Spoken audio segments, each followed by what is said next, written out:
छत्रपति शाहू जी महाराज विश्वविद्यालय में सोमवार को उत्तर प्रदेश के उप मुख्यमंत्री ने छात्रों की सुविधा के लिए पार्ट टाइम डिग्री कोर्स शुरू करने की बात कही। 35वें दीक्षांत समारोह के दौरान उन्होंने कई विषयों पर अपने विचार स्टूडेंट्स के समक्ष प्रस्तुत किए। उन्होंने डिग्री स्टूडेंट्स की सहूलियत, नकल विहीन बोर्ड डिग्री परीक्षा और अभ्युदय कोचिंग के विषय में चर्चा की। डिप्टी सीएम दिनेश शर्मा ने कहा कि नकल विहीन परीक्षा के लिए इस बार सभी परीक्षा केंद्रों पर ऑनलाइन नजर रखी जाएगी। परीक्षा केंद्र बनाने में सबसे पहले राजकीय महाविद्यालय, उसके बाद स्ववित्त पोषित महाविद्यालयों को शामिल किया जाएगा। ये परीक्षाएं जल्दी खत्म हो, इसके लिए विश्वविद्यालय के निर्देश दिए गए हैं। इसकी शुरुआत बोर्ड परीक्षा के साथ हो चुकी है।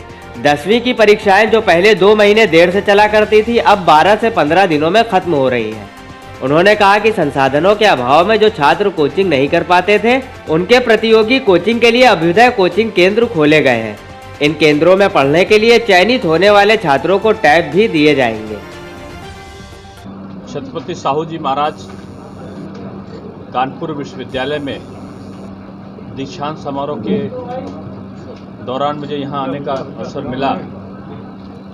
सुबह एक धार्मिक कार्यक्रम था, उसके बाद नई शिक्षा नीति पर संगोष्ठी एक विधि संस्थान में था, और अब दीक्षांत समारोह के बाद बिठूर में गंगा आरती में मुझे सम्मिलित होना है। आप सब जानते हैं कि उत्तर प्रदेश सरकार के 4 वर्ष पूरे हुए हैं, और ये 4 वर्ष उत्तर प्रदेश के इतिहास में एक स्वर्णिम काल के रूप में जाने जाएंगे, जिसमें विभिन्न विपरीत परिस्थितियों के बावजूद उत्तर प्रदेश ने न केवल प्रगति की है, बल्कि नए नए रिकॉर्ड भी कायम किए हैं।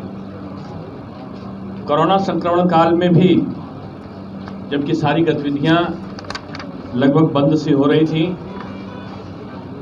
हमारे औद्योगिक जो विकास की गति थी वो अवरुद्ध नहीं हुई, और 50,000 करोड़ से ऊपर के जो निवेश थे वो कोरोना संक्रमण काल में भी हमारे पास में आए। उत्तर प्रदेश की स्थिति बदली, हम तेजी के साथ $1 ट्रिलियन की इकोनॉमी की तरफ बनने की तरफ हम अग्रसर हो रहे हैं। आज उत्तर प्रदेश निवेशकों के आकर्षण का केंद्र बना है। अभी 250 मेगावाट का डाटा सेंटर नोएडा में लगा है, और लगभग 50,000 करोड़ से ऊपर का निवेश डाटा सेंटर में निजी क्षेत्र के लोग करने के लिए आतुर हैं। उनके प्रस्ताव आ चुके हैं। मेरे पास आईटी और इलेक्ट्रॉनिक्स भी है, और मुझे खुशी है कि भारतवर्ष का सबसे बड़ा मेगा डाटा सेंटर हमारे उत्तर प्रदेश में स्थापित हो रहा है, 250 मेगावाट का। आज उत्तर प्रदेश का नाम लिया जाता है तो आईटी इलेक्ट्रॉनिक्स हब के रूप में हमारे उत्तर प्रदेश के कुछ जिले आज बनते जा रहे हैं। 100 मोबाइल अगर उत्पादन हो रहा है भारतवर्ष में, तो 67 मोबाइल केवल उत्तर प्रदेश में उत्पादित हो रहे हैं। चाइना ऐसे देश से तमाम जो यूनिट्स थी, उद्योग थे, वो चाइना को कोरोना संक्रमण काल में छोड़कर वहां से गए। अवसर 72 घंटे में पेमेंट का लक्ष्य हमारी सरकार ने प्राप्त किया। आज धान का सबसे अधिक उत्पादन, गेहूं का सबसे अधिक उत्पादन, गन्ने का सबसे अधिक उत्पादन, चीनी का सबसे अधिक उत्पादन, मक्का का सबसे अधिक उत्पादन, पूरे भारतवर्ष में लगभग 14 विभाग हमारे ऐसे हैं जिसमें हम नंबर 1 पे आए अन्य प्रदेशों की अपेक्षा। आज जो हमारा ईज ऑफ डूइंग बिजनेस है, हमारा जो सरलीकरण है उद्योगों का, उसमें हमारा द्वितीय स्थान पूरे भारत में आया। हम 14वें स्थान पे थे जब हम सरकार में आए थे। आज बेरोजगारी की दर 17.4% से घट के आज 4 वर्ष पूरा करने पे मात्र 4.1% है। शिक्षा के क्षेत्र में आमूलचूल परिवर्तन हुए हैं। निजी क्षेत्र के 28 विश्वविद्यालयों को हमने आश्रय पत्र निर्गत किए हैं। जल्दी ही नए निजी क्षेत्र के विश्वविद्यालय हमारे लगना प्रारंभ हो जाएंगे। और इसी तरीके से 3 राज्य विश्वविद्यालयों की स्थापना हम कर रहे हैं। आजमगढ़, हमारा सहारनपुर और अलीगढ़ में 3 राज्य विश्वविद्यालयों की सारी औपचारिकताएं पूर्ण हो चुकी है। विश्वविद्यालय का काम प्रारंभ हो चुका है। इसी तरीके से हमने स्पोर्ट्स यूनिवर्सिटी मेरठ में, वेटरनरी विश्वविद्यालय भदोही और गोरखपुर में, आयुष विश्वविद्यालय गोरखपुर में, और इसी तरीके से मेडिकल यूनिवर्सिटी लखनऊ में, फॉरेंसिक लैब पूरे विश्वविद्यालय की तरीके से वो भी लखनऊ में, ये तमाम प्रकार के विभिन्न कार्य करने वाले विश्वविद्यालयों की स्थापना हमने करी है। 79 जो राजकीय महाविद्यालय है उनकी स्थापना हम 4 वर्षों में करने में सफल बने हैं। 248 माध्यमिक शिक्षा के अंतर्गत विद्यालयों का निर्माण हम कर चुके हैं। 15 वर्षों में केवल 48 हुए थे और 4 वर्षों में हमने 248 नए विद्यालय बनाए हैं माध्यमिक शिक्षा में, जिनमें 167 दीनदयाल उपाध्याय मॉडल स्कूल बनाए हैं। आज smart classes, e learning park, आज डिजिटल लाइब्रेरी, शोध गंगा पोर्टल, दीनदयाल उपाध्याय शोधपीठ और नकल विहीन परीक्षा, पाठ्यक्रमों का परिवर्तन, एनसीईआरटी का पाठ्यक्रम लागू करना, किसान सम्मान निधि उनके खातों में सीधे भेजी। हमने 36,000 करोड़ रुपया का ऋण माफी सीधे किया। यानी ये सारी सुविधाओं को देने का आयुष्मान भारत के अंतर्गत 5 लाख रुपए तक की चिकित्सा, मुख्यमंत्री जन आरोग्य योजना के अंतर्गत मुफ्त चिकित्सा की सुविधा ये हमने प्रदान करी है। तो ये एक बदला हुआ उत्तर प्रदेश है जिसमें हमने शिक्षा के क्षेत्र में, स्वास्थ्य के क्षेत्र में, उद्योग के क्षेत्र में, हमने विभिन्न प्रकार की अवस्थापना सुविधाओं के क्षेत्र में हमने व्यापक परिवर्तन किए हैं। और ये व्यापक परिवर्तनों ने एक नए उत्तर प्रदेश की संरचना प्रारंभ की है, जहां पर होली में बरसाना की होली मनती है, जहां पर अयोध्या में दीपावली का दीपोत्सव पर्व बड़े धूमधाम से मनाया जाता है, जहां बिठूर में गंगा आरती होती है, तो वहां पर दीपावली का पर्व और काशी बाबा काशी विश्वनाथ का श्रावण माह का जो श्रृंगार का पर्व है वो बड़े धूमधाम से मनाया जाता है। आज हमने आगरा सर्किट में भी, फतेहपुर सीकरी सर्किट में भी सूफी सर्किट बना के उसका भी डेवलपमेंट करने का निश्चय किया है। ये सरकार बगैर भेदभाव के काम कर रही है। आज हमारे अल्पसंख्यक बंधुओं की आबादी उत्तर प्रदेश में 17 से 19% के बीच संभवतः होगी, लेकिन जो आज हमें सरकारी योजनाओं का लाभ है वो 30% से ऊपर हमारे अल्पसंख्यक वर्ग के लोगों को मिल रहा है। इसलिए ये सरकार पर ये आरोप मिथ्यापूर्ण है कि हम किसी के साथ भेदभाव कर रहे हैं। हम ना जाति के आधार पर, ना धर्म के आधार पर, ना क्षेत्र के आधार पर, हम सभी विधानसभाओं का एक समग्र विकास करने का निश्चय हमने किया है। अब वो परंपराओं को हम समाप्त कर रहे हैं। जब जिस जिले का मंत्री होगा वहीं बिजली आएगी, अब बिजली सभी जिलों में आएगी।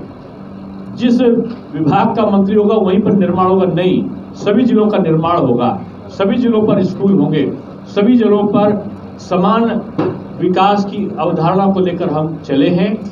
हमारी सरकार योगी जी के नेतृत्व में एक सुखद भविष्य की ओर नौजवानों का, किसानों का और इसके साथ साथ श्रमिकों के एक उज्जवल भविष्य के लिए काम कर रही है। महिलाओं का सम्मान हो, महिलाओं का बराबरी का एक उनको अवसर मिल सके, इसके लिए सरकार ने तमाम योजनाओं को चलाया है। आज शिक्षा नीति की जो प्रावधान है उसको तेजी के साथ करने में हम सफल बने हैं। उत्तर प्रदेश आज भारतवर्ष में अव्वल राज्यों में से गणना है इसकी, जो नई शिक्षा नीति का सबसे प्रभावी तरीके से हमने उसको लागू करने में सफलता प्राप्त करी है। आज हमें खुशी है कि आज उत्तर प्रदेश का दशा और दिशा दोनों बदल रहा है। एक तरफ बुंदेलखंड में 50,000 करोड़ की लागत का डिफेंस कॉरिडोर है, तो 5-5 एक्सप्रेसवे बन रहे हैं आज उत्तर प्रदेश में। आज Purvanchal expressway, Ganga expressway, Bundelkhand expressway, Gorakhpur link road, Ballia link road, ये 5 एक्सप्रेसवे आज हमारे सामने धरातल पर काम इनमें शुरू हो चुका है। और इनके साथ साथ जब हम सत्ता में आए थे तो 12 मेडिकल कॉलेज थे, आज 32 मेडिकल कॉलेज हमारे बन चुके हैं। हम जब आए थे सत्ता में तो 2 हवाई अड्डे काम कर रहे थे, आज 20 से ऊपर हवाई अड्डे हमारे संचालित हो रहे हैं, जिनमें 5 इंटरनेशनल एयरपोर्ट्स बन रहे हैं। जेवर ऐसा एयरपोर्ट जो भारत का सबसे बड़ा एयरपोर्ट बनने जा रहा है, जिससे कई लाख करोड़ की इनकम हमें प्रतिवर्ष भविष्य में होगी। तो ये उत्तर प्रदेश सरकार का एक खाका है जिसमें चहुमुखी विकास की तरफ हम जा रहे हैं। गैस का सिलेंडर हमने गैस का कनेक्शन मुफ्त दिया, बिजली का कनेक्शन मुफ्त दिया, प्रधानमंत्री आवास हम मुफ्त में दे रहे हैं। हमने कोरोना संक्रमण काल में 1000 रुपए सबके खातों में, श्रमिकों के खाते में दिए, 15 दिन का राशन मुफ्त दिया। महिलाओं के जनधन अकाउंट में 500 रुपए का राशि हमने उनके मुफ्त दी। 6000 रुपए का हमने किसान सम्मान निधि उनके खातों में सीधे भेजी। हमने 36,000 करोड़ रुपया का ऋण माफी सीधे किया। यानी ये सारी सुविधाओं को देने का, आयुष्मान भारत के अंतर्गत 5 लाख रुपए तक की चिकित्सा, मुख्यमंत्री जन आरोग्य योजना के अंतर्गत मुफ्त चिकित्सा की सुविधा, ये हमने प्रदान करी है। तो ये एक बदला हुआ उत्तर प्रदेश है जिसमें हमने शिक्षा के क्षेत्र में, स्वास्थ्य के क्षेत्र में, उद्योग के क्षेत्र में, हमने विभिन्न प्रकार की अवस्थापना सुविधाओं के क्षेत्र में हमने व्यापक परिवर्तन किए हैं।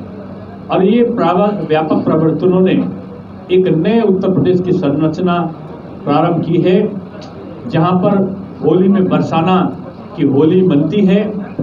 कानपुर में अभी हमें दीपोत्सव के कार्यक्रम में जाना है, आरती के कार्यक्रम में जाना है। मैं इतना ही कहूँगा कि कानपुर विश्वविद्यालय में जहाँ हम आए हैं, यहाँ भी व्यापक परिवर्तन हुए हैं। दीनदयाल शोधपीठ सेंटर ऑफ एक्सीलेंस के अंतर्गत काम हो रहा है।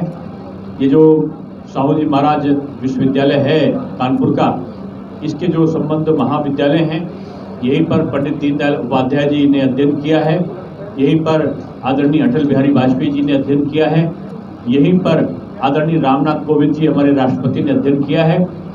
इसलिए एक महत्वपूर्ण शैक्षिक केंद्र के रूप में डेवलप हो, ये हमारी नीति है, जिसके अंतर्गत आज हम लोग दीक्षांत समारोह में श्री राज्यपाल जी के साथ, अपने शिक्षा राज्य मंत्री, उच्च शिक्षा राज्य मंत्री जी के साथ, माननीय विधायकों के साथ आज मुझे सम्मिलित होने का अवसर यहाँ पर मिला है।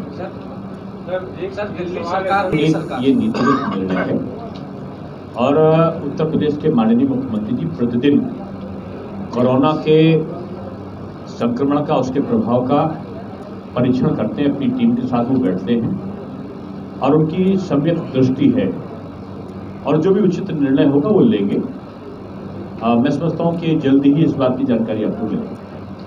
सर, कानपुर विश्वविद्यालय कॉलेज के सिर्फ फाइनेंस टीचर के वेतन को लेकर ज्यादा प्रॉब्लम अक्सर उठती रहती है, नहीं, मेरे समक्ष कोई आएगा तो मैं उस पर निर्णय लूंगा। अभी मेरे पास कोई ऐसा विषय आया नहीं। 24 मार्च को हाईकोर्ट में तलब भी किया गया अपर मुख्य सचिव को इसी मामले पे।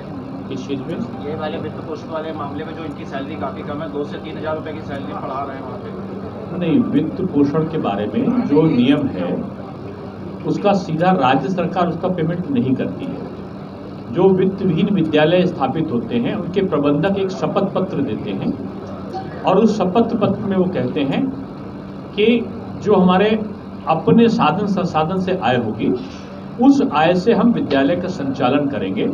यानी वेतन देने का जो दायित्व होता है वो प्रबंध तंत्र पे होता है, वो शासन पे नहीं होता है। योगी जी खुद शेर हैं, उनको चिंता करनी चाहिए। योगी जी किसी शौर्यवान पुरुष की तरह काम करते हैं और किसी चीज़ को लाना, किसी कोई अगर कहीं चला गया तो वहाँ का हो गया, ऐसा कहना ठीक नहीं है। अगर ये कहा जाए तो पहले सफारी में, सैफे में गुजरात के शेर लाए गए थे, अब गुजरात के लोग कहते हैं कि हमारे गुजरात के ले गए। तो ये तो एक आदान प्रदान की सामान्य प्रक्रिया है, चलती है, इसमें कोई किसी का नहीं होता। गोरखपुर से भी कई जगह जाएंगे लोग। कानपुर विश्वविद्यालय प्रदेश भर में सबसे एक नंबर का विश्वविद्यालय है, लेकिन प्रेजेंट टाइम में अगर कहा जाए तो सैकड़ों करोड़ रुपए का घोटाला विश्वविद्यालय में है। कोडिंग डिकोडिंग से लेकर के अभी हाल ही में सदन में भी मुद्दा उठाया है 3 करोड़ 47 लाख का। आखिर सरकार उस पर जांच क्यों नहीं करा रही? आपने पहली बार बताया है। DRC का मेरे इसमें तो अभी कोई आया नहीं। कह देने से कोई चीज नहीं होती, और कोई लिखित में कोई चीज आएगी तो उसकी दिल्ली में आप परीक्षा। चुनाव लड़े, एक नारा दिया, देश के गद्दारों को गोली मारो सालों को। अब बंगाल किसने वहाँ दिया? की जनता ने हमने आपको कोई नारा नकारा। नहीं दिया। गलत सुनिए तो गलत पूरा प्रश्न है सवाल आपका। सुनिए। अब आप बंगाल में भी उसी आधार पर चुनाव लड़ रहे हैं। क्या मानते हैं कि आप लोग कैसे समीकरण बनाएंगे? क्योंकि ओवैसी, ऐसा ममता बनर्जी कहती है कि ओवैसी के मतलब हेलीकॉप्टर में तेल डलाने का काम तो आप लोग करते हैं, कैसे चुनाव लड़ रहे हैं? आपके प्रश्न अपने आप में गलत हैं, तथ्य विहीन हैं, सर आपके सांसद बगैर ये बिल नारा से दिया पर के हैं, इसलिए इसका जवाब देना मैं उचित नहीं समझता हूँ। सब जानते हैं कि उस दिन ओवैसी जितना प्रखर विरोध बीजेपी का करते हैं, मैं समझता हूँ कि उतना शायद प्रखर विरोध वो किसी और का नहीं करते। बंगाल पॉलिटेक्निक ITI का जो निजीकरण होना है, उसमें सीएम संसदीय क्षेत्र उसके कॉलेज के लिए कंपनियां आगे नहीं आ रही।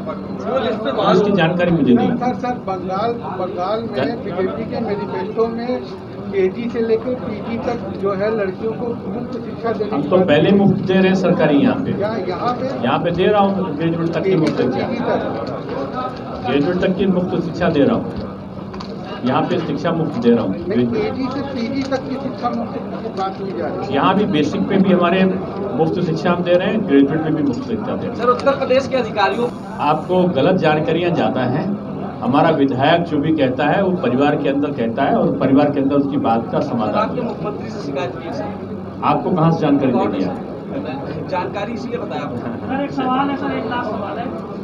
पंचायत चुनाव करीब है और शराब कांड को लेकर जिस तरह जगह जगह जो खबरें आ रही हैं, आपको लगता है कि जो सरकार जो स्थानीय स्तर मशीनरी है उस पर बहुत ध्यान देने की जरूरत है? किस चीज़ पे? शराब, जहरीली शराब को लेकर जो मौतें हुई, कई मौतें हुई। नहीं, सरकार इस पे दृष्टि रखे, कहीं इस प्रकार की घटना नहीं होने देगी, और होंगे तो राजसुका में जाएंगे लोग, और जो दोषी होंगे उन पर कठोरतम कार्रवाई करेंगे। कानपुर से शीनू शाह की रिपोर्ट, न्यूज़ हब भारत।